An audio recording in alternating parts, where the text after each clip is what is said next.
गिरीश की यात्रा के बाद आज बेंगलुरु में पहुंचे भारत के प्रधानमंत्री नरेंद्र मोदी। इसरो के वैज्ञानिकों की मुलाकात की। इसरो के वैज्ञानिकों ने प्रधानमंत्री नरेंद्र मोदी का बुखा देकर जोरदार स्वागत किया। नरेंद्र मोदी ने इसरो के वैज्ञानिकों का आभार व्यक्त किया। अपने संबोधन में मोदी इसरो के सभी सदस्यों का अभिनंदन किया। नरेंद्र मोदी ने 23 अगस्त के दिन को अब नेशनल दिवस में जाना जाएगा। जिस चांद के हिस्से पर चंद्रयान 3 ने सॉफ्ट लैंडिंग की है, उस जगह को शिव शक्ति का नाम दिया।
नमस्कार फ्रेंड्स।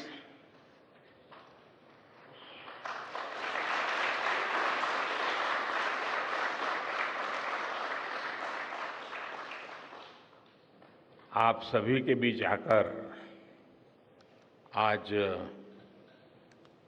एक अलग ही खुशी महसूस कर रहा हूं। शायद ऐसी खुशी बहुत रेयर ओकेजन होते हैं जब तन मन खुशियों से भर गया हो। और व्यक्ति के जीवन में कई बार ऐसी घटनाएं घटती हैं कि वो बेसब्री हावी हो जाती है। इस बार मेरे साथ भी ऐसा ही हुआ है। इतनी बेसब्री,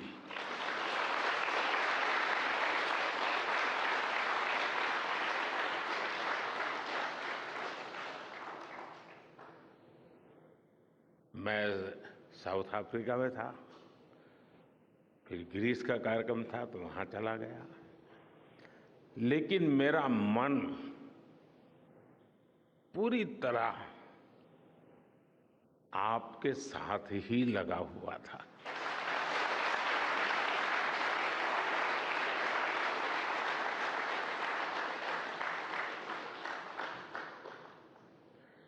लेकिन कभी कभी लगता है कि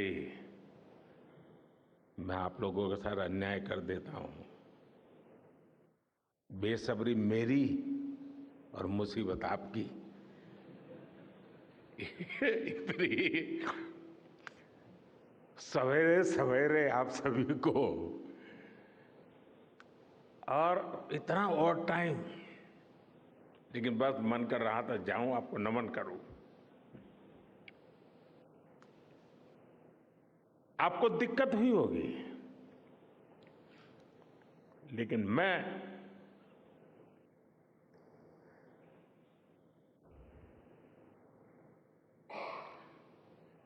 भारत में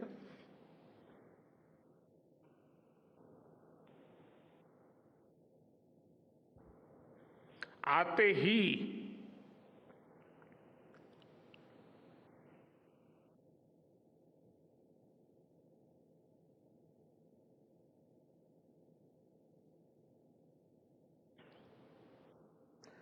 जल्द से जल्द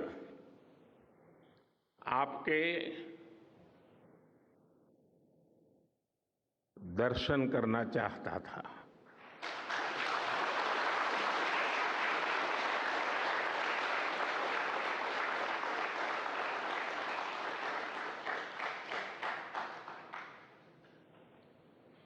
आप सबको सैल्यूट करना चाहता था।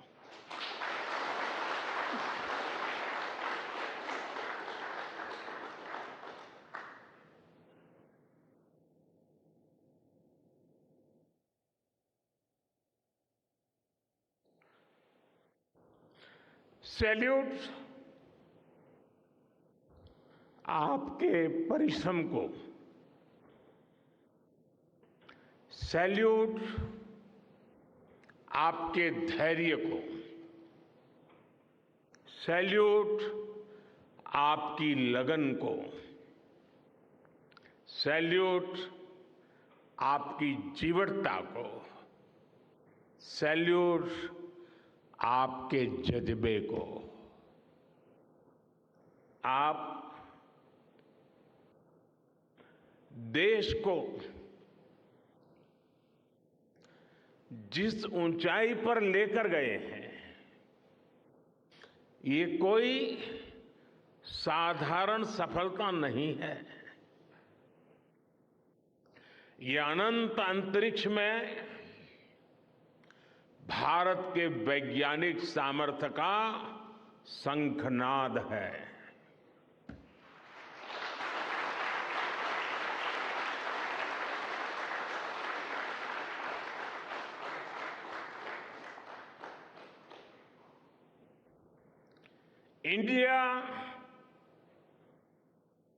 India is on the moon.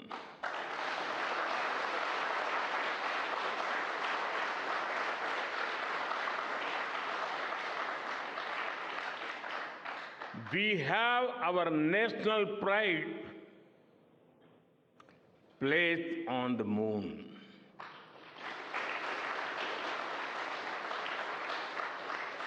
हम वहां पहुंचे जहां कोई नहीं पहुंचा था। हमने वो किया जो पहले कभी किसी ने नहीं किया था। ये आज का भारत है, निर्भीक भारत, जुझारू भारत।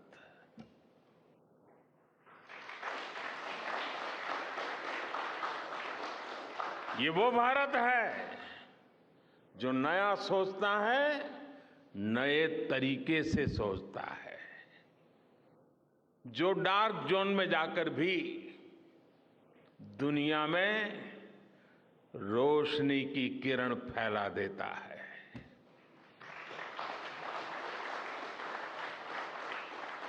21वीं सदी में यही भारत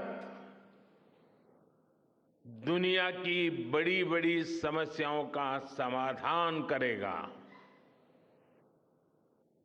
मेरी आंखों के सामने 23 अगस्त का वो दिन, वो एक एक सेकंड बार बार घूम रहा है। जब टचडाउन कंफर्म हुआ तो जिस तरह यहां इसरो सेंटर में पूरे देश में लोग उछल पड़े, वो दृश्य कौन भूल सकता है। कुछ स्मृतियां अमर हो जाती है। वो पल अमर हो गया। वो पल इस सदी के सबसे प्रेरणादायी क्षणों में से एक है। हर भारतीय को लग रहा था कि विजय उसकी अपनी है। खुद महसूस करता था। हर भारतीय को लग रहा था कि जैसे वो खुद एक बड़े एग्जाम में पास हो गया है। आज भी बधाइयां दी जा रही हैं, संदेश दिए जा रहे हैं, और ये सब मुमकिन बनाया है आप सबने, आपने।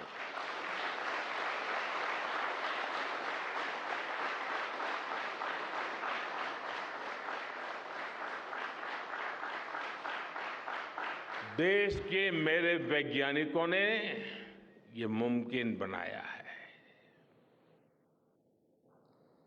मैं आप सबका जितना गुणगान करूं वो कम है। मैं आपकी जितनी सराहना करूं वो कम है। साथियों,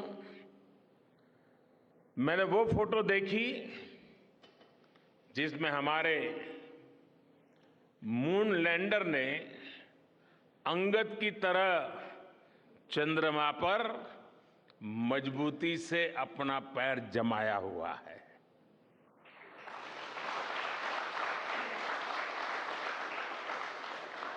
एक तरफ विक्रम का विश्वास है तो दूसरी तरफ प्रज्ञान का पराक्रम है।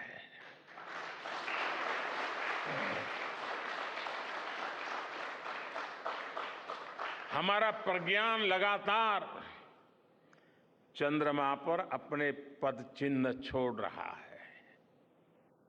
अलग अलग कैमरों से ली गई जो तस्वीरें अभी रिलीज हुई और मुझे देखने का सौभाग्य मिला, वो अद्भुत है।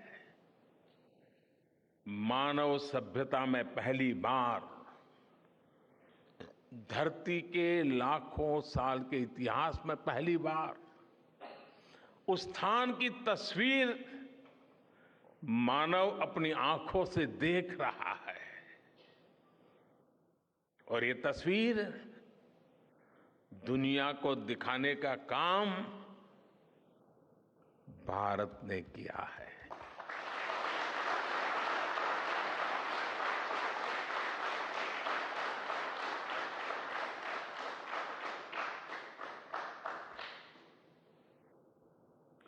आप सभी वैज्ञानिकों ने किया है। आज पूरी दुनिया भारत की साइंटिफिक स्पिरिट का,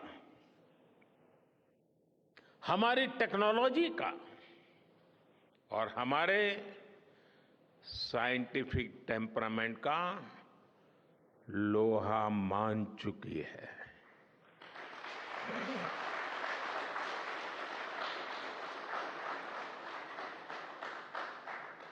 चंद्रयान महाअभियान सिर्फ भारत की नहीं बल्कि पूरी मानवता की सफलता है।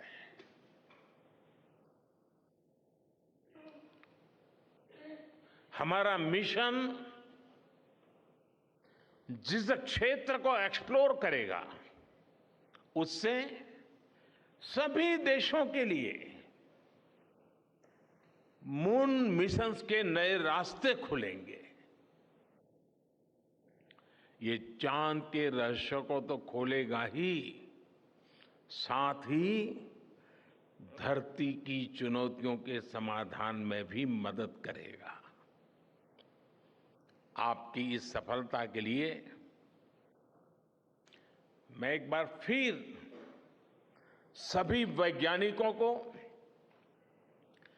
टेक्नीशियंस, इंजीनियर्स और चंद्रयान महाअभियान से जुड़े सभी सदस्यों को बधाई देता हूं।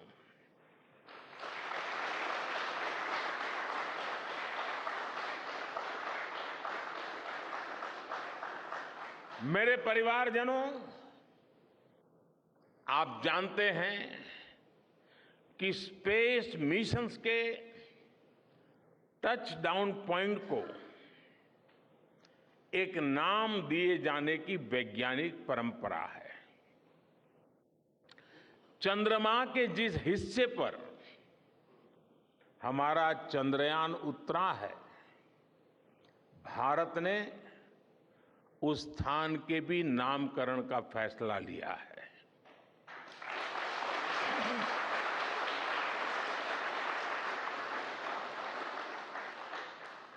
जिस स्थान पर चंद्रयान 3 का मून लैंडर उतरा है, अब उस पॉइंट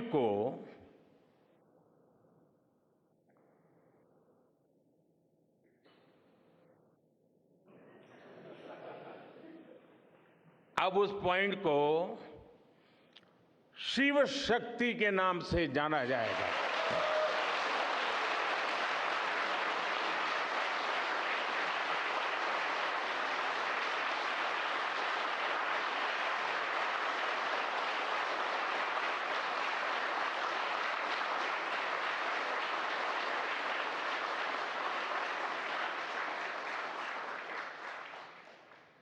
शिव में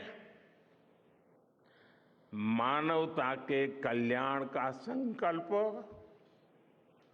समाहित है और शक्ति से हमें उन संकल्पों को पूरा करने का सामर्थ्य मिलता है। चंद्रमा का शिव शक्ति पॉइंट हिमालय से कन्याकुमारी से जुड़े होने का बोध कराता है।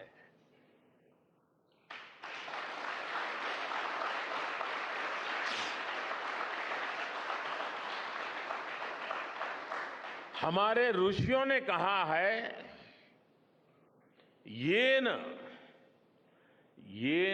कर्माण्य पशो मनीषिणो यज्ञे कुण्वन्ति विद्येषु धीरः यत्पूर्व यक्ष्मन्तः प्रजानां तन्मे मनः शिव संकल्पम अस्तु।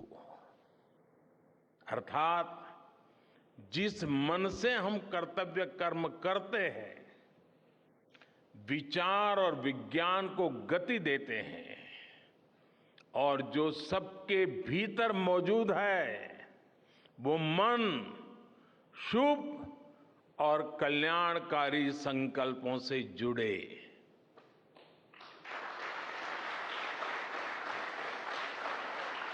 मन के इन शुभ संकल्पों को पूरा करने के लिए शक्ति का आशीर्वाद अनिवार्य है और ये शक्ति हमारी नारी शक्ति है।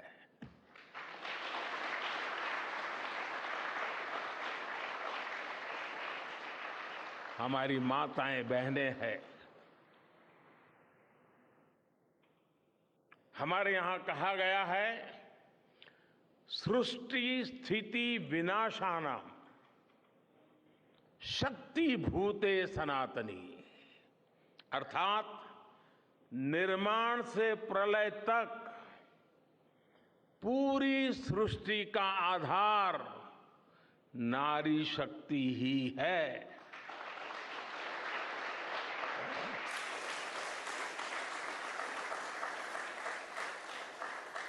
आप सबने देखा है, चंद्रयान 3 में देश ने, हमारी महिला वैज्ञानिकों ने, देश की नारी शक्ति ने कितनी बड़ी भूमिका निभाई है। चंद्रमा का शिव शक्ति पॉइंट सदियों तक भारत के इस वैज्ञानिक और दार्शनिक चिंतन का साक्षी बनेगा।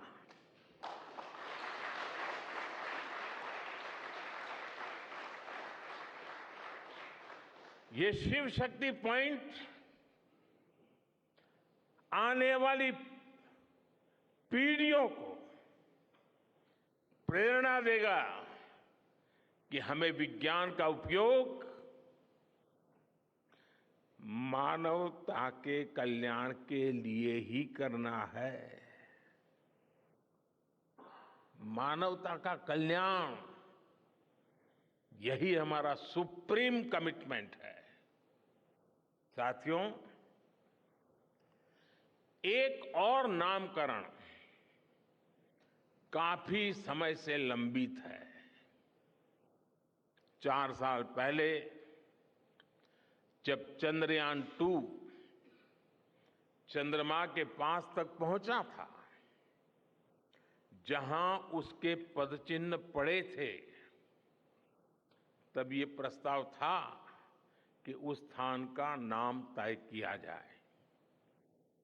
लेकिन उन परिस्थितियों में निर्णय लेने के स्थान पर हमने प्रण लिया कि जब चंद्रयान-3 सफलतापूर्वक चांद पर पहुंचेगा, तब हम दोनों पॉइंट का नाम एक साथ रखेंगे।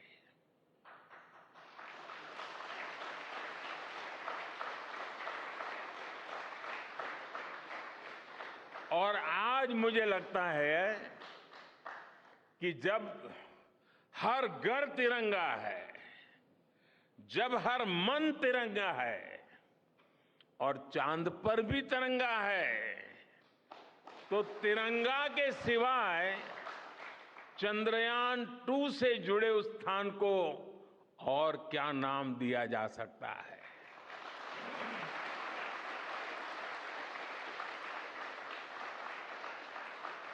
इसलिए चंद्रमा के जिस स्थान पर चंद्रयान-2 ने अपने पदचिन्ह छोड़े हैं, वो पॉइंट अब तिरंगा कहलाएगा।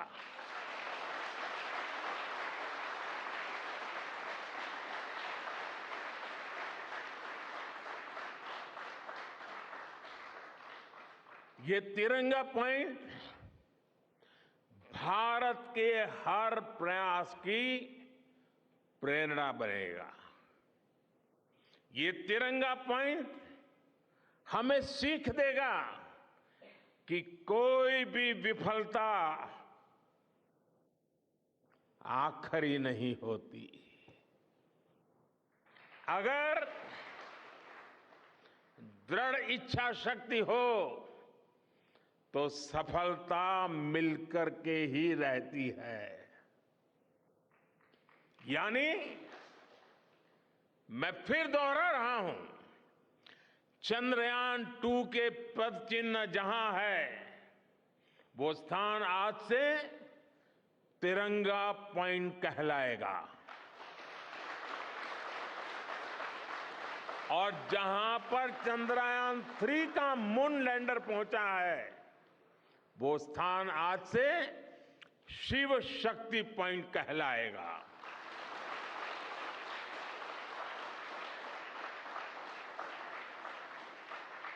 साथियों, आज भारत दुनिया का चौथा ऐसा देश बन चुका है जिसने चंद्रमा की सतह को छुआ है। ये सफलता तब और अधिक बड़ी हो जाती है जब हम ये देखते हैं कि भारत ने अपनी यात्रा कहां से शुरू की थी। एक समय था जब भारत के पास जरूरी तकनीक नहीं थी, सहयोग भी नहीं था। हमारी गिनती थर्ड वर्ल्ड यानी थर्ड रॉ में खड़े देशों में होती थी। थर्ड वर्ल्ड थर्ड रॉ में खड़े हुए लोगों में होती थी। वहां से निकलकर आज भारत दुनिया की 5वीं सबसे बड़ी अर्थव्यवस्था बना है।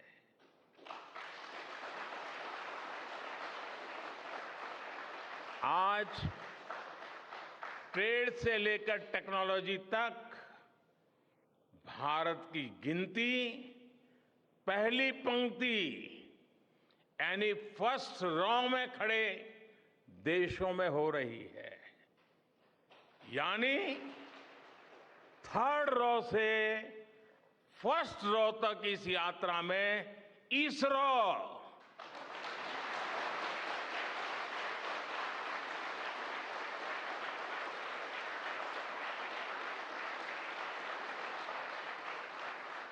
इसरो जैसी संस्थानों की बहुत बड़ी भूमिका रही है। आपने आज मेक इन इंडिया को चांद तक पहुंचा दिया है।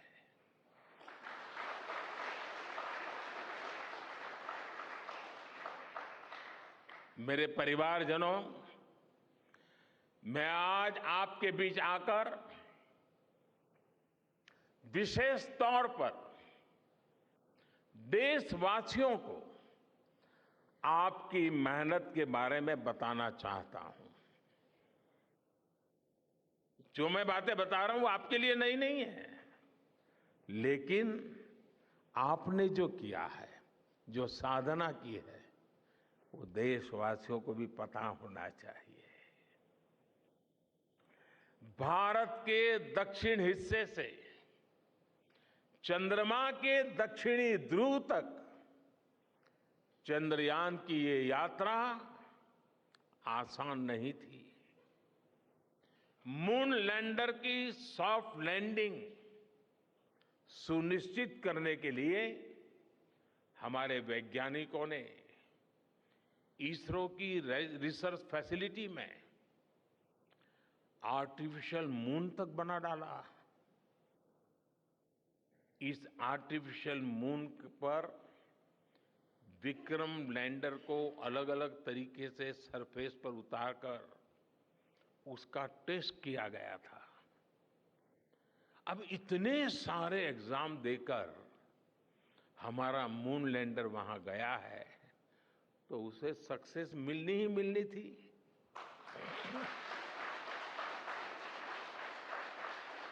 साथियों, आज जब मैं देखता हूं कि भारत की युवा पीढ़ी साइंस को लेकर, स्पेस को लेकर, इनोवेशन को लेकर इतनी एनर्जी से भरी हुई है, तो उसके पीछे हमारे ऐसे ही स्पेस मिशंस की सफलता है। मंगलयान की सफलता ने, चंद्रयान की सफलता ने, गगनयान की तैयारी ने देश की युवा पीढ़ी को एक नया मिजाज दे दिया है। आज भारत के छोटे छोटे बच्चों की जुबान पर चंद्रयान का नाम है। आज भारत का हर बच्चा आप वैज्ञानिकों में अपना भविष्य देख रहा है। इसलिए आपकी उपलब्धि सिर्फ ये नहीं है कि आपने चांद पर तिरंगा लहराया, लेकिन आपने एक और बड़ी उपलब्धि हासिल की है, और वो उपलब्धि है भारत की पूरी पीढ़ी को जागृत करने की, उसे नई ऊर्जा देने की।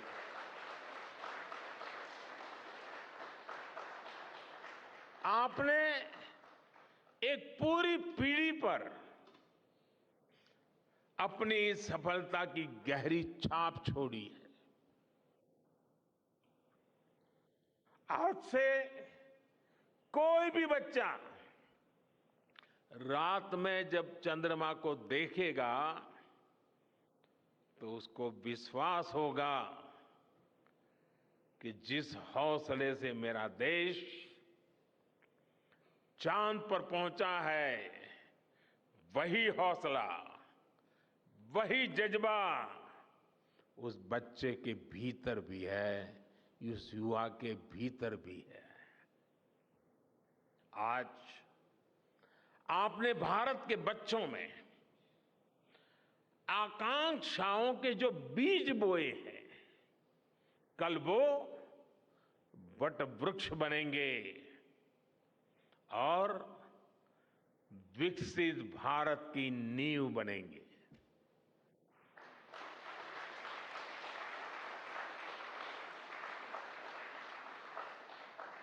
हमारी युवा पीढ़ी को निरंतर प्रेरणा मिलती रहे, इसके लिए एक और निर्णय लिया गया है। 23 अगस्त को जब भारत ने चंद्रमा पर तिरंगा फहराया, उस दिन को अब हिंदुस्तान नेशनल स्पेस डे के रूप में मनाया जाएगा।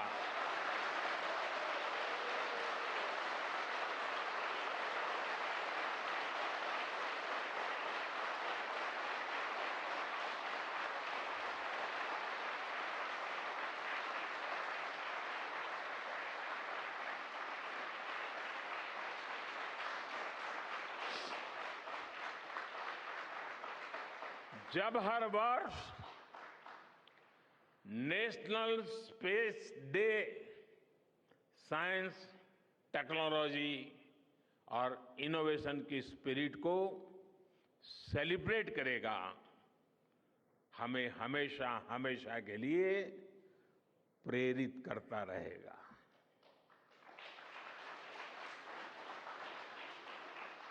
मेरे परिवारजनों, आप भी जानते हैं कि स्पेस सेक्टर का जो सामर्थ्य है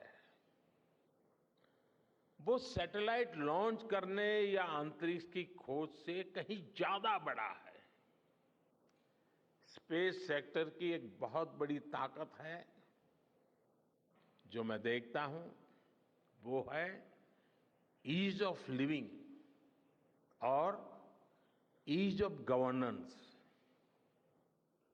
आज देश में स्पेस एप्लीकेशंस को गवर्नेंस के हर पहलू से जोड़ने की दिशा में बहुत बड़ा काम हुआ है। आप लोगों ने जब मुझे प्रधानमंत्री के रूप में काम का दायित्व दिया, तो प्रधानमंत्री बनने के बाद मैंने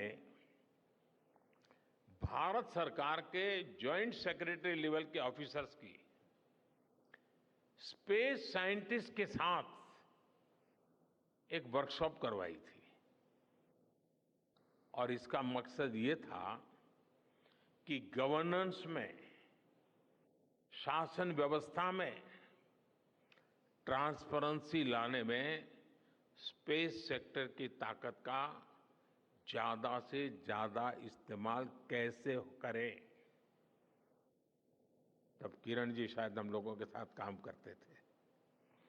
इसी का नतीजा था जब देश ने स्वच्छ भारत अभियान शुरू किया, शौचालयों का निर्माण शुरू किया, करोड़ों घरों को बनाने का अभियान चलाया। तो इन सब के मॉनिटरिंग के लिए, उसकी प्रगति के लिए स्पेस साइंस ने बहुत मदद की। आज देश में दूर दराज के इलाके में एजुकेशन, कम्युनिकेशन और हेल्थ सर्विसेज पहुंचाने में स्पेस सेक्टर की बहुत बड़ी भूमिका है। इन दिनों आजादी के अमृत महोत्सव के निमित्त जो जिले जिले में अमृत सरोवर बन रहे हैं, उसका भी टैगिंग, उसके भी मॉनिटरिंग स्पेस के द्वारा ही हो रही है। बिना स्पेस टेक्नोलॉजी के हम टेलीमेडिसिन और टेली एजुकेशन की कल्पना तक नहीं कर सकते। स्पेस साइंस ने देश के रिसोर्सेज के ऑप्टिमम यूटिलाइजेशन में भी बहुत मदद की है। हमारे देश के एग्रीकल्चर सेक्टर को ताकत देने में, मौसम का अनुमान लगाने में स्पेस सेक्टर जो मदद करता है वो देश का हर किसान जानता है। आज वो देख लेता है अपने मोबाइल पर अगले सप्ताह मौसम का क्या हाल है। देश के करोड़ों मछुआरों को आज नाविक सिस्टम से जो सटीक जानकारी मिल रही है, वो भी आप ही की देन है। आज जब देश में बाढ़ आती है, कोई प्राकृतिक आपदा आती है, भूकंप आता है, तो हालात की गंभीरता का पता लगाने में आप सबसे पहले आगे आते हैं। जब साइक्लोन आता है तो हमारी सैटेलाइट्स उसका सारा रूट बताती हैं, सारी टाइमिंग बताती हैं, और लोगों की जान भी बचती है, संपत्ति भी बचती है। और सिर्फ साइक्लोन के कारण जो संपत्ति बचती है ना, उसका अगर जोड़ लगा दें तो आज स्पेस का जो खर्चा है उससे वो ज्यादा हो जाता था।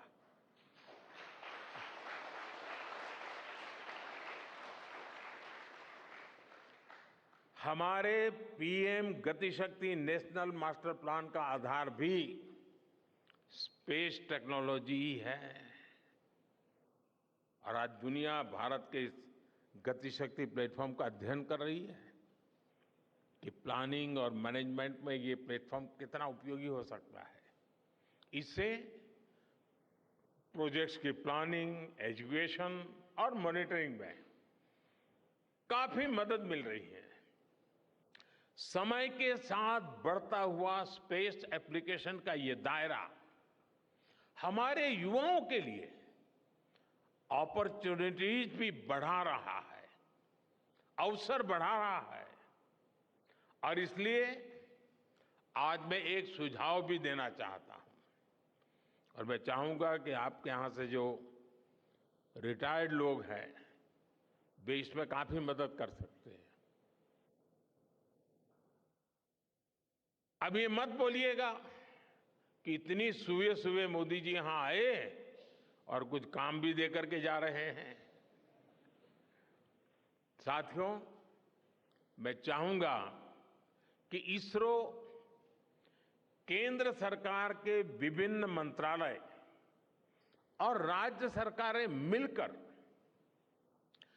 गवर्नेंस में स्पेस टेक्नोलॉजी पर एक नेशनल हैकाथॉन का आयोजन करें। इस हैकाथॉन में ज्यादा से ज्यादा युवा, ज्यादा से ज्यादा यूनिवर्सिटी, ज्यादा से ज्यादा नौजवान वो शामिल हो, जुड़े। मुझे विश्वास है ये नेशनल हैकाथॉन हमारी गवर्नेंस को और प्रभावी बनाएगा, देशवासियों को मॉडर्न सॉल्यूशंस देगा।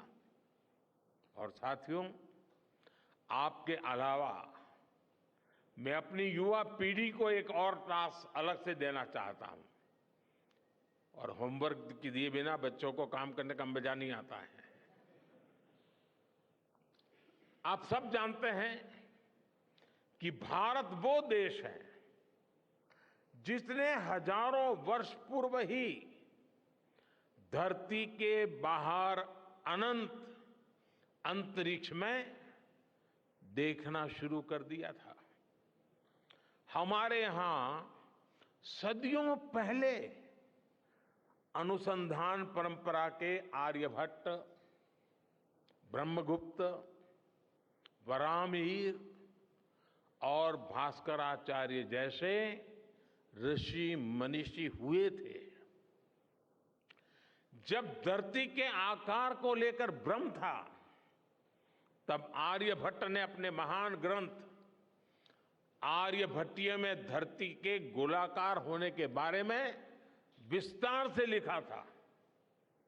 उन्होंने एक्सिस पर पृथ्वी की रोटेशन और उसकी परिधि की गणना भी लिख दी थी। इसी तरह सूर्य सिद्धांत जैसे ग्रंथों में भी कहा गया है, सर्वत्रैव महिगोले, सर्वत्रैव महिगोले स्वस्थानम उपरि स्थितम मन्यन्ते खेयतो गोलस तस्य क्व ऊर्ध्वं क्व वादः। अर्थात पृथ्वी पर कुछ लोग अपनी जगह को सबसे ऊपर मानते हैं, लेकिन ये गोलाकार पृथ्वी तो आकाश में स्थित है। उसमें ऊपर और नीचे क्या हो सकता है, ये उस समय लिखा गया था। ये तो मैंने सिर्फ एक श्लोक बताया है। ऐसी अनगिनत रचनाएं हमारे पूर्वजों ने लिखी हुई है। सूर्य, चंद्रमा और पृथ्वी के एक दूसरे के बीच में आने से ग्रहण की जानकारी हमारे कितने ही ग्रंथों में लिखी हुई पाई जाती है। पृथ्वी के अलावा अन्य ग्रहों के आकार की गणनाएं, उनके मूवमेंट से जुड़ी जानकारी भी हमारे प्राचीन ग्रंथों में मिलती है। हमने ग्रहों और उपग्रहों की गति को लेकर इतना सूक्ष्म गणनाएं करने की वो काबिलियत हासिल की थी कि हमारे यहां सैकड़ों वर्ष आगे के पंचांग यानी कैलेंडर्स बनाए जाते थे। इसलिए मैं इससे जुड़ा एक टास्क अपनी नई पीढ़ी को देना चाहता हूं, स्कूल कॉलेज के बच्चों को देना चाहता हूं। मैं चाहता हूं कि भारत के शास्त्रों में जो खगोलीय सूत्र है, उन्हें साइंटिफिकली प्रूव करने के लिए, नए सिरे से उनके अध्ययन के लिए नई पीढ़ी आगे आए। ये हमारी विरासत के लिए भी जरूरी है और विज्ञान के लिए भी जरूरी है। आज जो स्कूल के, कॉलेज के, यूनिवर्सिटी के स्टूडेंट्स हैं, रिसर्चर्स हैं, उन पर एक तरह से ये दोहरा दायित्व है। भारत के पास विज्ञान के ज्ञान का जो खजाना है, वो गुलामी के लंबे कालखंड में दब गया है, छिप गया है। आजादी के इस अमृत काल में हमें इस खजाने को भी खंगालना है, उस पर रिसर्च करनी है और दुनिया को भी बताना है। दूसरा दायित्व ये कि हमारी युवा पीढ़ी को आज के आधुनिक विज्ञान, आधुनिक टेक्नोलॉजी को नए आयाम देने हैं। समंदर की गहराइयों से लेकर आसमान की ऊंचाई तक, आसमान की ऊंचाई से लेकर अंतरिक्ष की गहराई तक आपके लिए करने के लिए बहुत कुछ है। आप डीप अर्थ को भी देखिए और साथ ही डीप सी को भी एक्सप्लोर करिए। आप नेक्स्ट जनरेशन कंप्यूटर बनाइए और साथ ही जेनेटिक इंजीनियरिंग में भी अपना सिक्का जमाइए। भारत में आपके लिए नई संभावनाओं के द्वार लगातार खुल रहे हैं। 21वीं सदी के इस कालखंड में जो देश साइंस और टेक्नोलॉजी में बढ़त बना ले जाएगा, वो देश सबसे आगे बढ़ जाएगा। साथियों, आज बड़े बड़े एक्सपर्ट्स कह रहे हैं कि अगले कुछ वर्षों में भारत की स्पेस इंडस्ट्री $8 बिलियन से बढ़कर $16 बिलियन की हो जाएगी। सरकार भी इस बात की गंभीरता को समझते हुए स्पेस सेक्टर में लगातार रिफॉर्म कर रही है। हमारे युवा भी कमर कसकर तैयार है। आपको जानकर सुखद आश्चर्य होगा कि पिछले 4 साल में स्पेस सेक्टर में काम करने वाले स्टार्टअप्स की संख्या 4 से बढ़कर करीब करीब 150 हो गई है। हम कल्पना कर सकते हैं कि अनंत आकाश में कितनी अनंत संभावनाएं भारत का इंतजार कर रही हैं।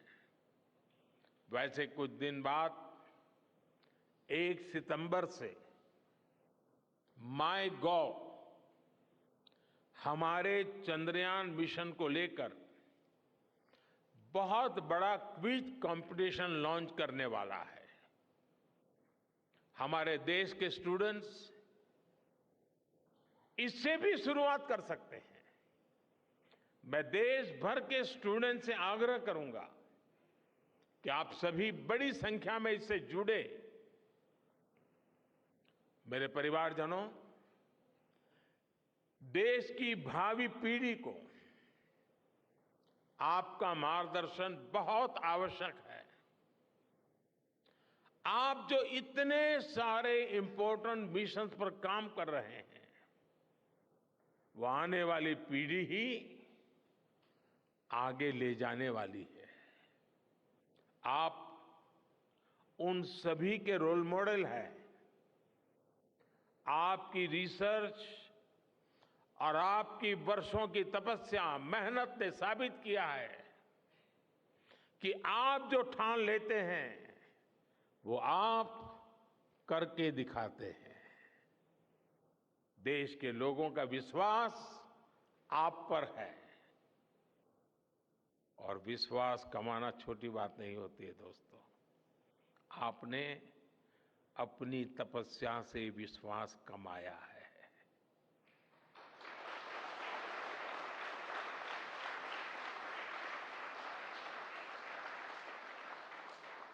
देश के लोगों का आशीर्वाद आप पर है। इसी आशीर्वाद की ताकत से, देश के प्रति इसी समर्पण भाव से भारत साइंस एंड टेक्नोलॉजी में ग्लोबल लीडर बनेगा। और मैं आपके बीच बड़े विश्वास के साथ बताता हूं, इनोवेशन की हमारी यही स्पिरिट ही 2047 में विकसित भारत के सपने को साकार करेगी। इसी विश्वास के साथ मैं फिर एक बार आप सबके दर्शन करके पावन हुआ हूं। देशवासी गौरव से भरे हुए हैं।